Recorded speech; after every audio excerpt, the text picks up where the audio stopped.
Hello, everybody, and welcome to the Centre Circle podcast, episode 5, part 2. Again, I'm your host, Dale Nichols. Joining me today, again, we've still got Drew, Sam, and Alex all on the call. If you'd have watched episode 1 just now, we've reviewed all of our team's performances and results from over the weekend. So, as promised in episode part 1, we'll be moving on to other talking points. And first talking point will be Manchester City won today 1-0 at Arsenal to move 10 points clear at the top of the Premier League. Is the title already done? Yes. Yeah, 100%. Call it over now. It's done. Yeah, they're only getting better as well. It's unbelievable. I think that's the thing. I think at the start of the game they were talking, it's been an unbelievable month, if you like, for Man City in terms of sort of really kind of pushing their noses in front, if you like. And then just to add to that, De Bruyne comes back. It's just, and then Aguero's sort of nearly fit as well. I think, to be honest, I think most people would agree. I think that's been the missing link for Man City for a long time, to keep a world-class striker fit in Aguero. Is that going to be the way that they push on to the next level by getting in a new striker? But certainly having him for the rest of the season, for me, it's a done deal now. Who'd have thought we'd be saying this? But for me, the big turning point is John Stones' return back to form. Like, he has shored up that defence. And okay, the plaudits are always going to go to Ruben Diaz. He's come in, he's taken Laporte out of the team. But you look at the start of the season, or you look at when Fernandinho was playing centre-back, it just wasn't comfortable, wasn't he? He did a job similar to, Henderson's not even doing a job at Liverpool, is he? John Stones' return back to form is not only... Look at Man City's clean sheets in the past, 20 games or whatever it is. It's through the roof. He's also nailed down the England spot, hasn't he, now, I think, at centre-back alongside Maguire and one of probably quite a few. It's probably going to be Kyle Walker again at the right side. But, yeah, they've won the league pretty easily. De Bruyne coming back today, like you say, Drew, it's just the icing on the cake, really, isn't it? And I think, actually, going back to our previous podcast, they could probably start paying attention to Europe now, because they've got no excuses, because they could probably pay... they can rotate all you want in the league now. The league's done. There's no one even going to come close to them. They're almost in that Bayern Munich position, aren't they? Where the league's wrapped up, so let's really start focusing. Almost sort of put not a second string team out, but almost allow players a little bit more rest in the week to then go and really push on in the knockout stages. Their second team's almost as good as most of the first team in the Premier League. That's the other thing, isn't it? Frightening, really, isn't it? Yeah. Second best coach in Premier League history. Spent the cash. Leicester's top 4 credentials are then nailed on for a top 4 finish. Yeah, you've got to say yes. And yeah, I'll write them off at the start of the season and even halfway through the season, but they're just not going anywhere, are they? I think they survived without Vardy and Ndidi, who I think Ndidi's arguably more important to that team than Vardy is. Yeah. And without him, it really shows, but they kind of hung on and now they've got them back. And I was thinking today, I was looking at the leagues, and they're, if anyone's title contenders, then Leicester are, because they're second in the league. And you'd say Leicester being title contenders again, it kind of doesn't sound right, but if anyone is, then Leicester are. Yeah. I'm not so sure. And the reason being, the Europa League is going to be coming back, isn't it? And I think that they're going to target that. But you look at the sides that he's been putting out previously, and I think they'll target the league and the Europa League at both fronts. If you look at the table, you've seen, I know Chelsea drew at the weekend, but I think Chelsea are returning back to form. They look a solid unit now under Tuchel. They're, 6 points clear of Chelsea, 4 points clear of West Ham, 3 points clear of Man United. So Liverpool are way back, 9 points behind now. And I think Liverpool are a team in decline this season. I don't think it's going to get much better for them. But I think if we had the same conversation this time last year about Leicester, about being a top 4, guaranteed top 4, I think we'd have all said the same thing. Look where they finished in the end. I think they're going to tail off again, but I think they're going to be some team in the Premier League going forward. You look at the base age of some of their guys. You've got Tielemans, you've got Fofana, you've got Barnes, you've got Maddison. It's going to be a real good team going forward, and they're in no rush to sell either. They won't sell their players unless someone's going to give you 85 million for Harry Maguire. Yeah. So I think that it's 50-50 for me whether they're top 4. I don't think they're guaranteed by any stretch, but I think they're going to be some team going forward. I think you're right. I think it depends upon how deep they go into Europe. Which funny one actually, because obviously at the start of the season we had a bit of a wager, didn't we, in terms of like sort of calling our top six, and it was very early on. I think that Man City hadn't really kicked into gear. I think Man U looked like they could get relegated at one point. But if we went around the table now quickly, what would your top six look like, Dale? Obviously Man City. I think Chelsea second. I think Man United third. Sorry, I'm going to flip them round. I'm going to go Man United second, Chelsea third. I did say that I'd edge Liverpool over Leicester, but I'm changing that now as well. I'm going to go Leicester fourth. I mean, fifth and sixth to me are just irrelevant anyway. They're just irrelevant. So I'm just going to give him my top four. Look, David Moyes deserves every little bit of credit in the world. He's been ridiculed for years on end. Yeah. Ever since he left Everton, you could say he's never really succeeded anywhere. I think it was unlucky. No more than an hour ago. He's manager of the season for me. He is. I think he was unlucky at United as well. Like, you look at when Fergie went, he was the chosen one, and obviously he got fired. But it wasn't him. It was just United were shit at that time. And I think he had. They won the title the year before, though. Yeah, but it was a crap team, wasn't it? Really, I don't know. It was, and it was always said was that you don't want to be the man who follows Fergie. You want to be the man who follows the man. But unless you're Louis van Gaal, we all knew that we all knew whoever came in after that Fergie league winning season that they weren't going to do very well. I think we just knew that. I think history looks kind of kindly on Moyes' time at Man United now. Weirdly enough, yeah. I think unless a West Ham. I think unless like the likes of like a West Ham, I've probably been a little bit disrespectful on fifth and sixth here, because I think any of our clubs dream of finishing in those positions. But talking of the calibre of clubs that are up there, really, and really, take Leicester out of the equation, none of them really want to be finishing fifth or sixth. So unless I really believed a West Ham or an Everton would nestle in there, kind of don't really feel it relevant to sort of even try and predict it, because I don't think that either of those teams will finish in fifth or sixth. I think Liverpool probably will take up one of those positions. I know it does leave another one open, which you probably would leave, potentially for a West Ham or an Everton. But I still think Arsenal may have some part to play during the course of the season. They do tend to finish strong in previous years. So I'd still think that they might run them a little bit closer to a top six finish.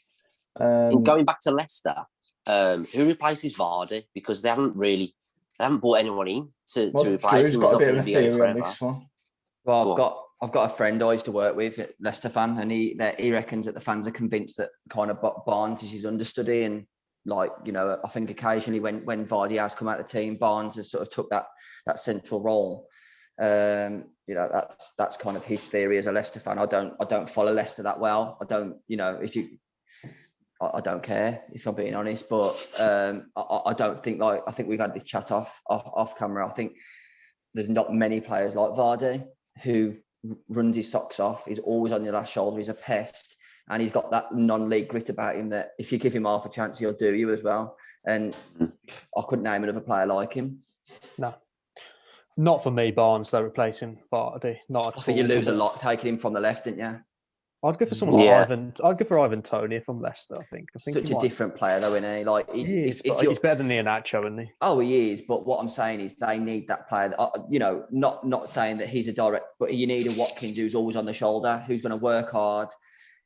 Kind of got that right attitude that's going to fit right in with Leicester. But I think even Tony is probably too similar to Iheanacho. I think it's that when Iheanacho comes in, he's not got that sort of pace to get away from people. And Leicester do play on that, don't they? They kind of absorb a lot of pressure and then hit you on the counter a lot.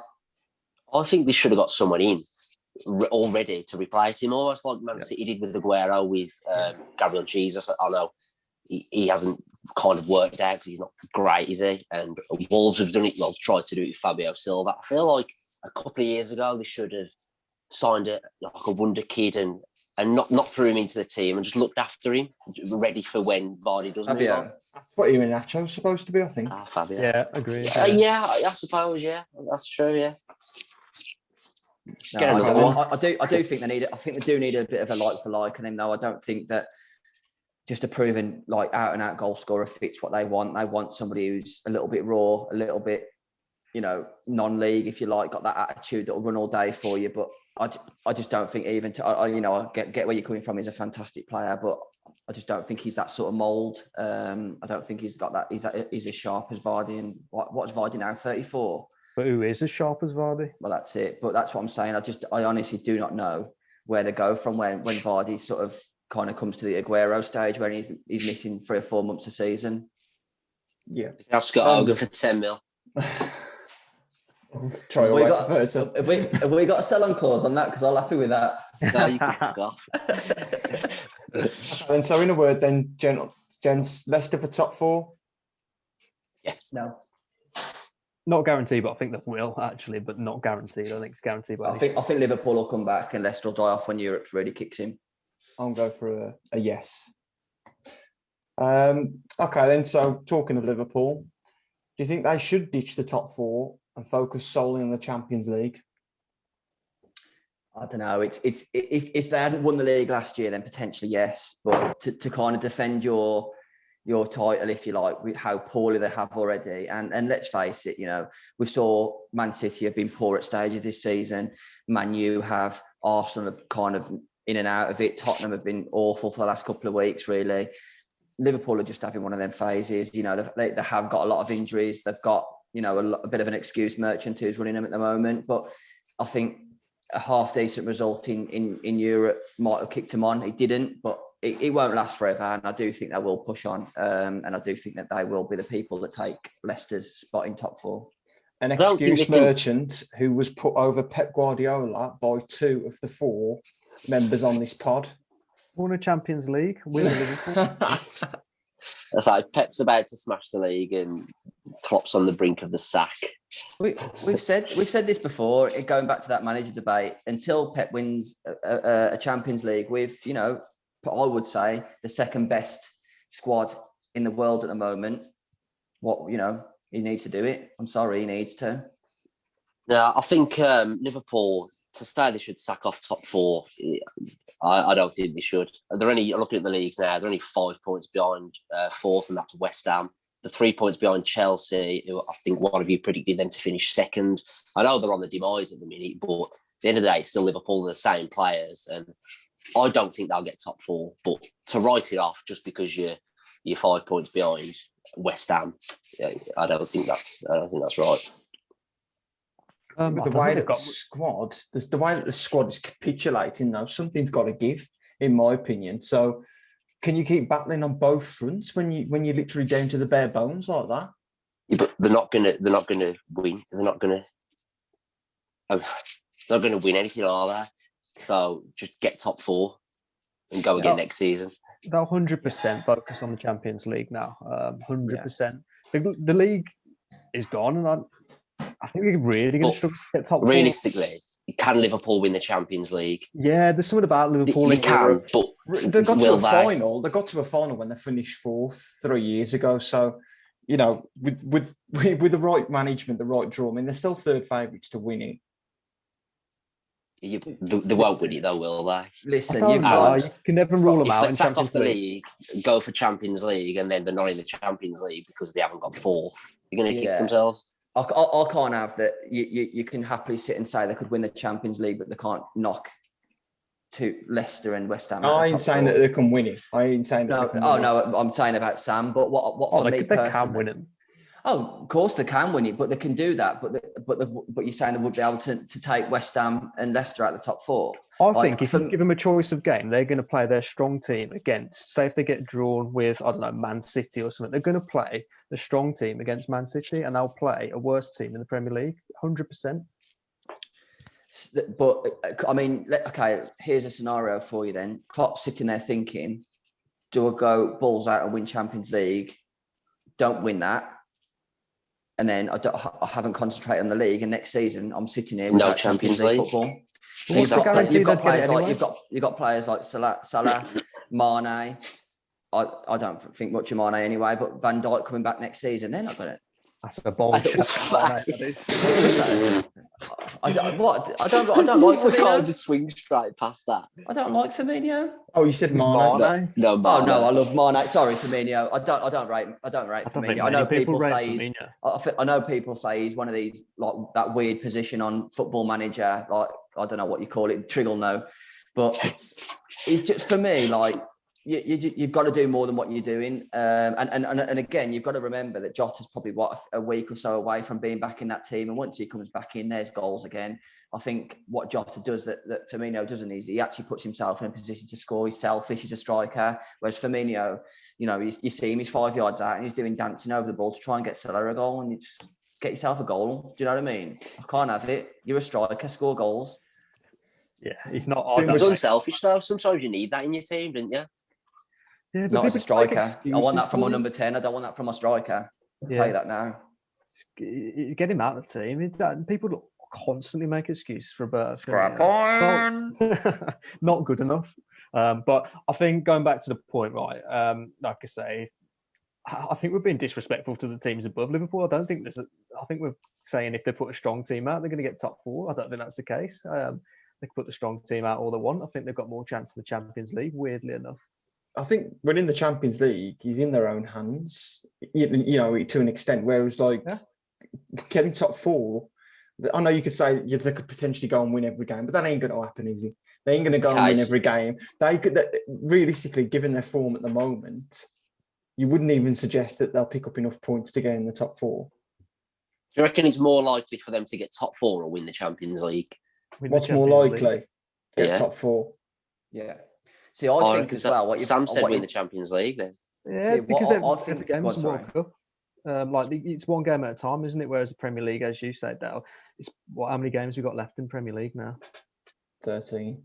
Yeah. Whereas I think they'll just put every effort in the Champions League. Favourable draw. If you can give yourself a chance in the semi-final, final, and it may be. I don't think we're going to go to that one leg stage now, are we? I think it's going to be dual leg now.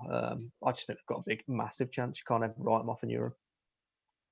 Yeah, I think as well. I think we've never been in a Premier League where there's been such a big threat on the top 6. You know, you've got West Ham who are a very, very serious threat now. You've got Everton who are a very, very serious threat now. I know Wolves have had a poor season, but they're a very serious threat on the top 6 now. You know, I think you look at how Tottenham and Arsenal have been in the last couple of seasons, and I think they're on the decline. You know, I think Tottenham are at that stage now where they had to win something this year, or players are going to start thinking, you know, you got Harry Kane's 27, 28. He's going to be starting to think, I've got to do something to win trophies. I know you guys have said the same about Grealish, but you know what changes things with someone like Harry Kane? I know they got to a Champions League final a few years ago, but is that good enough? You know, and similarly with Arsenal, are they kind of losing that you know Martinez came out and said he'd rather go and play for Villa. And we've gone and done the double over them. You know, that you look at some of their results of late, and they're just so up and down. They've kind of had a bit of a manager merry-go-round. They're having trouble with their owners. You've got Arsenal fan at TV, which I think is toxic, to be honest. And all of those sort of things do not help a football club. And you know, I think there is a real serious threat that the top 6 could be penetrated. I really do. And that's where I think. Well. Arsenal have been a big team for 10 years, have they now? Like you said, since Keown's left. Adams.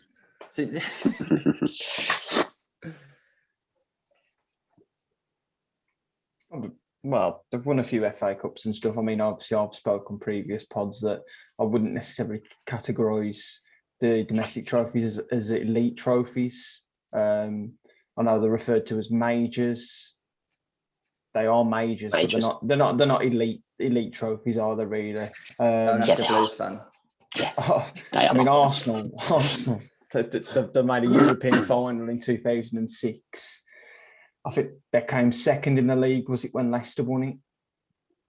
Other than that, realistically, they came second in the league and they were never in the title race. And this is my point the other night in the 2 about Pep Guardiola. Yeah. You know, people who are in the traditional top 6, they don't start their season out going, "Oh, I hope we have a decent run in the Carabao Cup and get to a final." They don't. They're top 6 because they want to be pushing for winning the league, having a run in the Champions League or Europa. You know, our teams, yeah, absolutely. Yeah. If we won those sort of cups, it is, you know, a major achievement. But those sort of teams let's face it, when the Consolation squads of prize, money, isn't it? exactly, the money that they've spent on their squads and teams and sort of being big clubs, that they should be in and around the quarter semis every year without fail. Absolutely. So just a little bit of feedback that we seem to have had from all you viewers, all you fans that are out there. And that was on the Premier League 11 that we submitted the other day. A lot of talk that David Silva probably should have at least been submitted by one of us. I did give him an honourable mention, probably on reflection and on a hindsight. I actually think really David Silva probably should have been put forward by at least one of us. One of the things that one of the viewers has said that he changed the way that the game was played. And I can't disagree with that. Fantastic player and a fantastic servant to not just the Premier League, but to Manchester City as well. Yeah, I think he deserves a shout. I think if we'd agreed, it sounds stupid, but if we would agreed on a different formation and had a number 10 role in there, I would have had him. But it's just because the centre mid, just because the flat centre mid, it's a picky reason. Boxer, is he? Yeah. No, when you said 4-4-2, you it? think of two people who can do that. And I think if you start saying to David Silva, I want you tracking Lee Catmull back as well as yeah. You look at the two we picked as well. Was it Lampard and Scholes? I don't think you can really go too far wrong with them two either. I do think you're right, though. I do think we were scared to sort of shout out some some players that are still playing, like like Harry Kane. But I think he's still got a long way to be able to be put into that group. But I do think some of those players do deserve a bit of a shout out. De Bruyne, I think, will potentially be, someone that you could call out in a few years' time, given that he stays fit and his form stays the way it is. But I think he's just so. Yeah. Salah. Yeah. Salah. They're all on the bench. Yeah. Stick them on the bench. And, that's it. Firmino for Drew as well. And Mane. No, I do like Mane. I'll have that on record. I do like Mane. I wouldn't have him over Grealish, though. Who's worth more, Mane or Grealish? Yeah, there's a good one. Mane or Grealish, who's worth more? Mane? Who's worth more? Yeah. Is Mane older now, though? No, he's 26. I think Grealish is worth more. Because he's English? Not just that. I think he's worth more to Villa than what, obviously, for me, for Liverpool to part with Mane, they've got other players, other match winners, other world-class players in their team. To Aston Villa, Jack Grealish is everything. So I couldn't see Mane going for more money than Grealish. If you're signing one of those players, you don't care about that, do you? No. Do you know what I mean? You want the one that builds hospitals in his country. I'd take Grealish over Mane. That's an outrageous statement, isn't it? But I think I would if I were building a team. Just because you could build your team around Grealish and you couldn't necessarily do that around Mane. Well, you'd get more free kicks, to be honest with you, they're just completely different players to compare, really. I mean, again, Grealish can play. He could play out and out centre midfield. He could play number 10. He could play left, right. I'm sure he could probably do a job up front. Mane is just a left forward, isn't he? He's slightly older. The English factor that, your price gets doubled effectively when you're English. So you're probably right. You probably would go for more money than Mane, but it's difficult because of what Mane's done for such a long time at a consistent level. Yeah. I mean, Neto could go for more money than Grealish, couldn't he? Oh, Neto, you've got to be careful with him, mate. 20, he's absolutely phenomenal. Is he worth more than Grealish? No way. Nah, not yet. Uncle George will do a decent deal on him. Do I think so? Do I think so? It would be outrageous to suggest it. He has to prove it for a longer period of time. But I think if you're taking the age into account and the guy's potential, after the European Championships this summer, I can guarantee you all four of you will agree with me. He's absolutely outstanding. Yeah.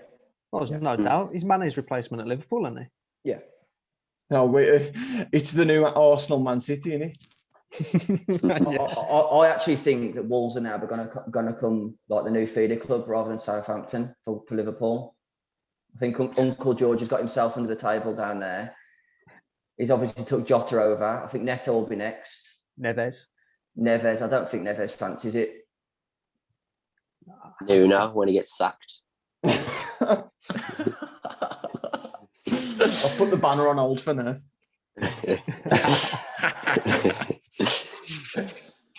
Okay then, great chat. I feel like the tide slightly started to turn back to Nuno Indale.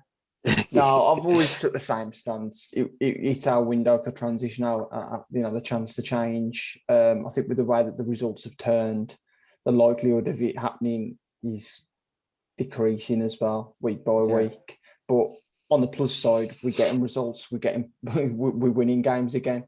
That bit of excitement actually coming back again, and the way that the league's opening up and teams on the slide like your Spurs, your Liverpools, Villa. Whisper it quietly. Why can't we go on a run? Why can't we finish above Villa? Okay. So a round table, where do you think your team finishes in the league? Above Villa. I think probably around about where we are now. I think it'll be Sam? 10th or I think it'll be 10th or 11th. 19th. I do actually think we're a better team than Sheffield United. I'll take it back. I think we are Trig? a better team. My team. Yeah. Go on, be brave. 22nd. Yes. Wouldn't that have you going Final down? day drama as usual. Look it out. See, shades of Bolton away. I think Villa just miss out on top 10. I think we'll go 11th. Do you think it's a coin flip between us? I actually think you'll finish 9th. I think you'll push on. I do. I think you've sort of. I feel like you've turned the corner. Like you say, defending's got a lot better. I think there's goals in you once you start settling back down again. I think you'll beat us in 3 weeks' time, and I think that kind of puts you above us. Or if it all stayed together, I think that puts you on level points. I know we've got a couple of games in hand, but I don't know. I just don't know. I don't feel where we are now would be an absolutely unbelievable achievement, but I think 11th after last season would be an absolutely brilliant position to finish, to be honest, to push on next year. Do you think if you do? When's Jack back?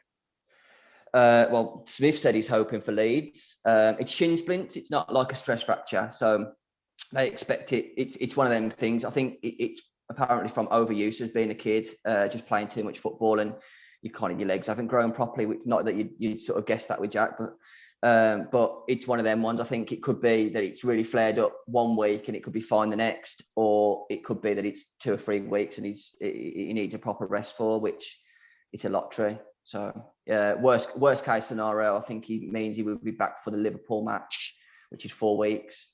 Best case scenario really is obviously that he's back for Leeds next Saturday. It's a funny game, football. It's always a case of it's not how you start, it's how you finish. And I have to say that if we do end up finishing above you come May and you do slide into the bottom half of the table, serious questions have to be asked to Dean Smith, given the spend levels. Oh, I disagree. Massively disagree. I disagree as well.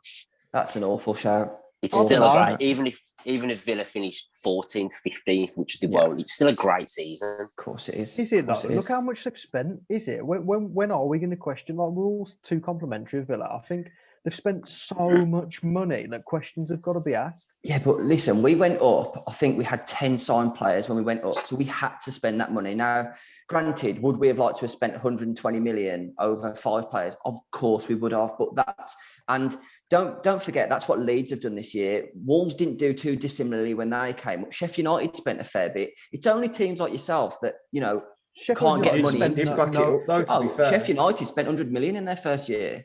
They've spent nowhere near as much as you over the past. You have a look. I bet you a tenner that they're not far off. They've spent nowhere near as much as you. In the last two seasons, I bet you guarantee Sheffield United haven't spent far off from us. But it's not. And that's going into the top league. Well, you go into the Championship and, you put somebody like Steve Bruce in charge, who's going to give people like Henry Lansbury 40 grand a week in the Championship. Unfortunately, that's what it is. We had a bit of a circus in Tony Joya looking after our club that was signing people on emojis. Unfortunately, that our club wasn't run very well. Since Dean Smith's come in, if you look at what he spent, like last season, we went up and the sporting director, he said, I want Ben Rama. No, I'm going to go and sign Trezeguet and El Ghazi. What can you do about that? We've now taken over with like proper owners and we've now got a sporting director, and we stayed up by 1 point last season. So if we could be talking about Europe halfway through the season, and granted, if you finish 10th, 11th, 12th, Everton do that most seasons. I think even if they do finish 13th, 14th, it's still an improvement on the shambolic season that you had last year. Everton finished there season in, season out, but they also chop and change managers regularly.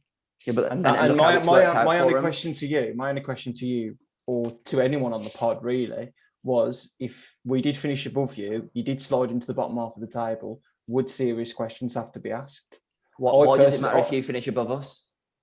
Because you're a far better squad than us, far better team than us. I'm just thinking from the fans' point of view. No, absolutely not. Dean, if you can go through a season and go, not once have we had to speak about relegation after the season we've just had. He's done a fantastic job. I don't care what you say, and he will only get better with the backing that we it sounds as though we're going to have another big summer. For me, no. And I know as a Wolves fan, you want to start planting seeds. But Baggies fans want to plant seeds. I'm telling you now, I'd be loath to have any Villa fans that'd be unhappy with what Smith's done. Yeah, but you turn it back last year, they all wanted him out. Yeah, because we'd spent 120 million and we were sat 19th in the table at that point. Yeah, I just don't think if you were we're 8th in the table above Arsenal and Tottenham, and you are questioning our manager. I'm not questioning that, but I don't think he's been given. He could buy anyone he wanted. Dean Smith. Go with Arsenal. But if you keep chopping your manager, what are you achieving if you keep chopping your manager? Different business model for Arsenal, though. I don't think it's an instant success thing. I think it's like, they're not buying established pros as such, really. They're sort of got a 4 or 5 year plan. Villa didn't. I think with Villa, really, it was based around more instant success than what Arsenal. I don't agree. Compared to Arsenal. Well, I've got to be honest with you, mate. You're sort of saying that, and you're not a Villa fan, because if you listen to the interviews from our owners, we weren't predicting. They felt we would get promoted this season, so they felt so we're already a season in front of what they had predicted.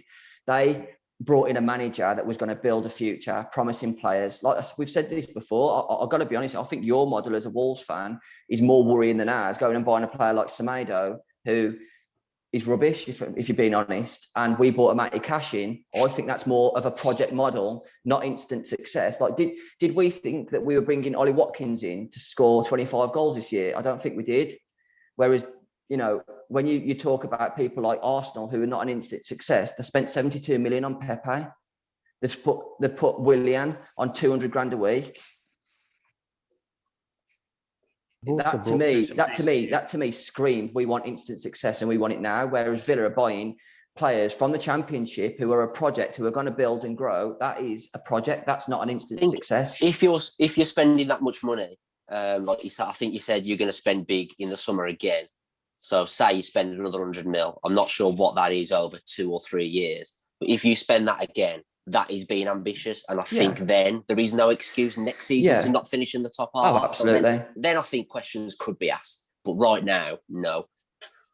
I agree. Right now, I think Dean Smith did a fantastic job in the Championship. Actually, I think he did really. He brought them out from they were nowhere near, were they? And I know you're nowhere near playoffs. No, I think when he took over, I think we were like 14th. You were, and you kept winning them games, didn't you? Awesome, I thought he did a fantastic job. But I take the point that he shouldn't be immune from criticism either, because he has been given the money to spend. Of course he is, but no manager is. You've seen Pep Guardiola been questioned this year. Klopp's been questioned this year. You've had, Ferguson nearly got sacked in his first year of taking over Manchester United. Not one manager has had a job and not been criticised throughout. No one. And, Pep Guardiola, to this day, I still think he will look back at Bayern Munich and think, I can't believe I didn't win a Champions League. That's a failure. Like, I don't care what you tell me. Every single manager will get criticism. Dean Smith has landed on his feet, have been put into a club where the owners are saying, there's your money, go and buy the players you want to go and buy. Now, like you say, we had a stabilising season where we had to spend a lot of money on players that probably weren't up to standard. We've had a summer now, and look what we've done with a small squad. We now need to add and fill some holes in that squad. And I think, like you say, if we then go and spend 80 to 100 million in the summer again, and he doesn't push on, if we finish 11th this year, and then again next season we're 13th, 14th, he needs to go. Don't get me wrong. But at the moment, any progression from last season of not even talking about relegation, I think is phenomenal. Just a quick question to you then, Alex. If you do go down to League One, do you expect that Karanka will be shown the door? See, I was thinking this the other day. I think if we do go down, there's no point in sacking him then because we're already down. If he wants to stay, keep him. I don't think we'll sack Karanka even if we go down. I think he walks, doesn't he, Karanka? That's just what he does. He walks out of jobs, so he might do that. But we'll have to see towards the end of the season. It depends if he's been terrible and we're all calling for his head or not. It's too early to say at the minute, to be honest. And Sam, I think we're pretty certain that Big Sam will walk before the end. He doesn't want that no relegation record to be tarnished, does he? I'm not sure he will walk, actually. Or will he walk away from a payoff? That's what you got to think. No, not after. No, he won't be in next season. Put it that way, though. We'll get. I'm pretty certain. I don't know. I think I said previously I'm not too sure, but I'm pretty certain we'll get Appleton in. I think we will. I think we'll try and rebuild the club with that Premier League money because we haven't really spent that much, to be honest. Do you think you'll come straight back up? Yeah, guaranteed. Really? I'm so certain of it. Yeah, I'm so certain of it. That's bold. That is, that's a bold shout. That I just think we'll be too good for the Championship next year. Okay, interesting. Pending people don't pick you off, of course. Who are they going to pick off? Pereira. That's it. Dejan Garner, nah, probably not up to standard. Who's going to buy Dejan Garner for 18 million? Probably really right. Who's going to buy Carlin Grant for 20 million? Do you know what I mean? I'll tell you who I would love at the Villa. Sami Ajayi. Probably not to start, but I think he'd be a fantastic backup. Do you know what? I always thought that, but last couple of games, Carl Bartley's outshone him, and Ajayi's made a few mistakes. But he's fantastic for 1.5 million. What we paid for Rotherham, what Absolutely. a signing that is! Absolutely, what a signing. And Pereira may go, but he's on a 4 or 5 year deal, so you're gonna have to pay big bucks to get Pereira under no pressure to sell. Like we always make. If you look at our finances last couple of years when we won the Championship, we made a profit each year, so we don't really need to sell. I mean, going down might help you to sell the club. It might devalue the club itself and just get some owners in that can actually pump money into the club rather than it being restricted. We're never going to get an owner that's going to pump money into the club, but what we're going to do is an owner that at least pays an interest in the club. Our owner couldn't give a shit, to be honest, sorry the language, but he couldn't. Like, he doesn't even come to the games, and I get we're in a global pandemic, but he's never here. He doesn't care. Get him out. Okay then. So on that bombshell anyway, that concludes this week's Centre Circle podcast. We will be back this week, later on in the week with a midweek special and a special guest. So once again, thanks for liking, watching and subscribing.